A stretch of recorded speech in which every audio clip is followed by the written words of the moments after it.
ज़िंदगी में बहुत सारी ऐसी सिचुएशंस आती हैं जहाँ बहुत ज़्यादा लर्निंग होती है। अगर हम सीखें तो बहुत कुछ, ना सीखें तो कुछ भी नहीं। तो मैं याद कर रही थी वो दिन जब मैं बहुत ही ज़्यादा मेहनत कर रही थी, हार्ड वर्क कर रही थी और चाह रही थी कि मैं कुछ अच्छा करूं, लेकिन सारी चीज़ें गलत होती जा रही थी। मैं फेल ही होती जा रही थी, कोई भी फ़ायदा नहीं हो रहा था।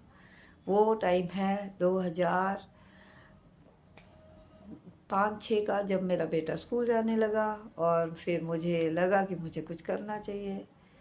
तो करते करते बीच में 2007 में फिर मेरा छोटा एक और बेटा हुआ जो कि सरवाइव नहीं किया, उसने 5.5 महीने के बाद चला गया।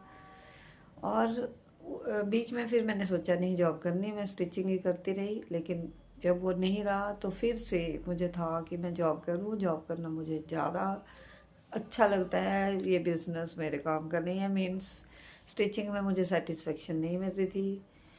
तो मैंने ढूंढनी शुरू की नौकरियां, परंतु हमेशा फेलियर्स।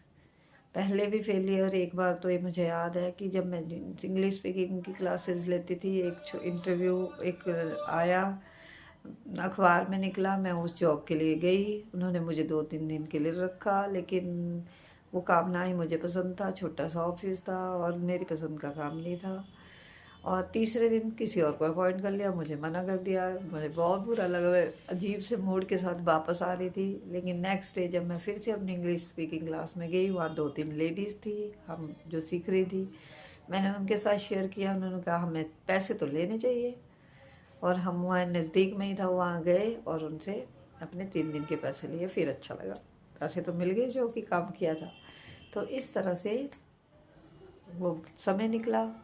फिर वही 2009 में इंटरव्यू दिया एक, और इंटरव्यू में तो सिलेक्ट नहीं हुई। 3 लोग थे, एनजीओ में गई और मुझे नहीं रखा। फिर उसके बाद मैं छोड़ो, नहीं हुआ तो ना सही। बच्चे की वकेशन चल रही थी, जून जुलाई का टाइम, मैं सोलन चली गई।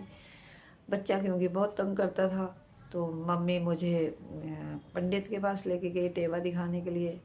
और उसका टेवा दिखाने के बाद मेरा दिखाया गया, मैंने दिखाया। जैसे मेरा देखा, लोग वो पंडित कहता है तो आप तो बहुत लकी हो। मैं कहा कहाँ लक, सब कुछ तो उल्टा ही होता जा रहा है। कहता नहीं नहीं, सच में आप बहुत लकी हो। और अभी ये सब बातें चल रही थी, उतने में मुझे कॉल आ गया उस एनजीओ से, और बोला कि जिसने पहले ज्वाइन करना था नहीं किया, आप चाहते हैं तो आप आइए। और मैं गई, मैंने